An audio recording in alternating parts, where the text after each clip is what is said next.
s'est passé? Oh les a chicotés. Oh les. Oh là là. Mais qu'est-ce qui s'est passé? Oh les a chicotés. Oh les. Oh là là. Mais qu'est-ce qui s'est passé? Oh les a chicotés. Oh les. Oh là là. Mais qu'est-ce qui s'est passé? Oh les a chicotés. Salut à tous les amis. Salut à tous les amis. J'espère que vous allez bien. Supporters, supportrices, heureux de cette victoire. Qu'elle n'a pas été facile. On va pas se cacher là-dessus. Parce que sur ce match, on a souffert. On a souffert beaucoup de fois et c'est normal. Victoire, Lensois sur le score de 2 buts à 1 à la Monson sur la pelouse Montpellier-Rennes. Match cotant pour la 22e journée de Ligue 1. Le Racing de Lens est 6e avec 34 points de plus de 19 points du maintien. Vraiment incroyable. Et donc, les Lensois obtiennent sa 6e victoire à l'extérieur. Les statistiques du match entre ces deux formations: 53% balles pour le Montpellierin, 47% possession de balles pour les Lensois, 17 tirs pour le Montpellierin, 7 tirs cadrés, 1 au fond du filet. Côté Lensois, 11 tirs, 2 tirs cadrés, 2 au fond des filets. 12 corners pour les Montpellierins contre 3 corners pour les Lensois, 407 passes pour les Montpellierins, 353 passes pour les Lensois, 15 fautes pour les Montpellierins, 17 fautes pour les Lensois, 4 cartons jaunes côté. Elle est sanctionnée du Racing de Lens, Sotoka, Banza, Eldara, Tony, Mauricio. Les amis, la composition annoncée par Franquès durant cette rencontre, c'était un 3-5-2. Jean-Louis Lucas dans les buts, à la défense Michelin, Fortes et Facundo Medina, piston gauche Edara, piston droit Klaus et 3 milieux de terrain Doucouré, Kakuta, Seko Fofana, et à la pointe de l'attaque, les amis, Florian Sotoka associé à Simon Banza. Que dire les amis? J'ai envie de te dire, on a eu un très grand portier, un très grand mur, un très grand gardien. Jean-Louis Lucas les amis. Quel match qui nous a sursis. Il nous a fait le match qui a fait comme contre Nancy. Tête, occasion Montpellier-Rennes, parade. Coup franc Montpellier-Rennes, bam. Le mec, il y va à chaque fois. Bim, bam, il y va tout. Jean-Louis Lucas, il nous a fait un très gros match. Et je pense que pour moi, les amis, on va pas se mentir. Jean-Louis Lucas, pour moi, est l'homme du match de cette rencontre. Je crois que... Et aussi avec de Doucouré, mais pour moi, je suis objectif. C'est Jean-Louis Lucas, pour moi, qui a été présent. Et il faut pas l'oublier que Jean-Louis Lucas, incroyable. Donc pour moi, Jean-Louis Lucas, énorme match. La défense en soi, Fortes, première période, il a été dans son match. Il a bien été en bloc avec la défense. C'était lui le patron encore une fois. Il n'avait pas hésité à monter avec le ballon et à distribuer sur les côtés ou à Kakuta pour distribuer les ballons. Je sais que ça a été difficile et on l'a vu que les Montpellierins ont bien été en bloc et joué haut comme nous on faisait, mais ça a été vraiment difficile. Medina, il m'a failli faire peur une fois, mais sinon je pense que Facundo a fait son match. Pour moi, il a été dedans. Clément Michelin, alors là les amis, je ne m'attendais pas à Clément Michelin qui soit titulaire défense côté droit. Et pour moi, j'ai très bien aimé Clément parce que il a taclé, il a réussi à bouger la board. Mine de rien, il jouait avec Mavididi, c'est lui qui prenait le marquage. À chaque fois, Mavididi, il fait des fautes sur lui. Et Mavididi, il a la carte jaune, mais il avait failli abuser d'avoir un rouge. Michelin, derrière, en revanche, il a fait la même chose, mais lui n'a pas été sanctionné. Donc voilà. Les deux pistons, Je pense que Klose, c'est lui qui est à la hauteur du premier but, parce que c'est lui qui va chercher le corner. Il est tout seul, à tout droit, bam, il va comme, comme un motard, quoi. Il fonce. Et du coup, Sambia, si je dis pas de conneries, bref, a mis en corner parce qu'il y a un Congrès qui touche, et je crois que c'est. Du coup, bah, le ballon il touche Klose, mais après il y a corner, et là, ce corner frappé par Kakuta. Ça revient dans la balle de Doucouré, ça a été contré, et là, chèque. Et il a chèque, bam! Une patate, boum! Mine 1-0 pour les Lensois. Chèque a fait un très, très gros match. Il a été dedans. Et pour moi, à chaque fois qu'il est titulaire avec l'excellence, il reprend prétend, on le voit. Il a sorti le même match contre l'Olympique Lyonnais, chez Doucouré. Il commence en fait, le militaire à l'emploi, il m'impressionne en fait. Soit KU, soit Cheikh ou soit Fofana, en fait. On a les trois là. Et je pense que on a les capacités pour jouer encore plus haut.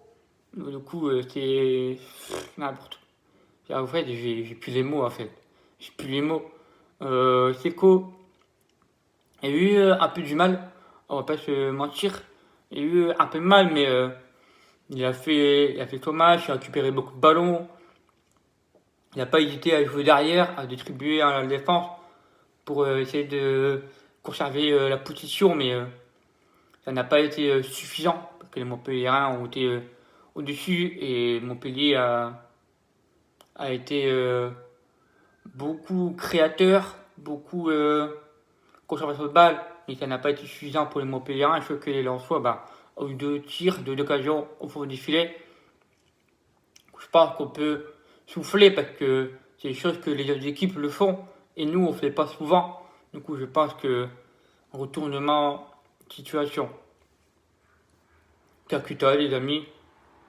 Voilà, j'ai retrouvé enfin le Kakuta qu'on aimait. Et là, bah, le Kakuta, il a réussi à faire, nous a impressionné les jeux techniques, à faire jouer quelques attaquants, mais le problème c'est que Sotoka et Banza ont eu du mal, ils n'ont pas eu beaucoup tiré, c'est pas eux qui ont été beaucoup plus efficaces. Chose qu'on demande aux attaquants d'être plus efficaces, mais ça va arriver les gars, petit à petit les gars. On peut pas être performant à tous les matchs. Ça prend du temps, ils vont se réadapter, c'est la première saison en Ligue 1, faut pas l'oublier les gars, faut pas l'oublier. Et peut-être que dans un, deux matchs, trois matchs, bah, ils vont enchaîner. J'en suis persuadé. Il faut du temps. Faut laisser du temps. Mais Flo, encore une fois, a fait son match, il est venu en défense. Il n'a pas hésité. Après Banza, j'ai en fait avec Franquez, je ne sais pas qui se passe avec Calimendo. Calimendo, il veut pas le mettre titulaire. Et moi, c'est la chose que j'aimerais bien le voir titulaire avec Flo, encore une fois. Parce que Calimendo, c'est un joueur que j'aime beaucoup et surtout qui va être bateau prolongé avec le Racing. Donc, du coup, moi, je veux du temps de jeu. Et Kali en a besoin pour moi. Et on l'a vu à la fin du match, à la 90e, puis 2. Il a fait une très très bonne occasion. Une nouvelle fois, il a failli marquer. Il est excentré au 6 mètres, qui frappe, mais qui trouve le chemin défilé extérieur du but. C'est dommage pour lui. À chaque fois que Kali fait son entrée, il est toujours présent, il répond présent. Il ne lâche rien, ce mec. Et Kalimendo, c'est un joueur que j'aime beaucoup pour notre effectif. Malgré que Ganago, sur cette rencontre, a été touché à une blessure. Mais c'est pas trop grave. Et après, ben, Badé qui fait son grand retour de blessure à la 85 minutes de jeu, sorti par Jonathan Klaus. Du coup, je pense que Belletti nous a un peu aidé en place en défense parce que on a beaucoup souffert dans les 20 dernières minutes de jeu. Après qu'on a mis le 2-0 derrière, ben, on a joué bas et c'est que ce qu'a fait ben, les Montpellierins ont joué haut, ont essayé de chercher le 2-1. Chose que Jean-Louis Lucas a une belle parade à la 75e minute de jeu sur un coup franc par Sambia où Lucas il fait une grosse parade où il dévie en corner. Du coup, Jean-Louis, pour moi, a fait son match, ça fait qu'il fallait. Le premier but de Montpellierin, je pense qu'on est tout d'accord, il ne peut absolument rien faire. C'est un beau but de Wai, une belle reprise de volée. Les trois buts de cette rencontre, ils sont magnifiques. Donc voilà, Jean-Louis, pour moi, pouvait rien faire sur le premier but. Et après, ben voilà, on est sixième avec 36 points, 34 points, pardon, excusez-moi. Que dire En fait, on voyage mieux à la carrière, alors que quand on est à domicile, on est en difficulté. Là, ce week-end, déjà, on joue mercredi en coupe, que pour moi, la Coupe de France, elle m'intéresse pas beaucoup. En fait, mercredi, quand tu es nantais, tu fais jouer ceux qui n'ont pas tant de jeu. Du genre, exemple, Tony Mauricio, Farinez, Pereira da Costa. Tu peux faire jouer, je sais pas moi, enfin, un peu les jeunes, quoi. Un peu les jeunes du centre de formation. Comme on a fait à Lens, je sais plus qui, à Bollard. Je sais plus qui, à un moment donné, Montagny avait fait ça. Si je dis pas de bêtises. Du coup, je pense qu'il faut faire la même chose, jouer les jeunes, pas prendre de risques, parce que ce week-end, on a un très, très gros match et on joue contre les Marseillais. Et là, les Marseillais n'ont pas joué hier, parce qu'il y a eu, que vous avez vu, que je vais pas vous en dire plus, mais donc voilà, donc il faut qu'on concentre sur le championnat. Là, aujourd'hui, ils vont s'entraîner pour la Coupe de France. Demain, ils vont s'entraîner pour le championnat. Donc voilà, les gars.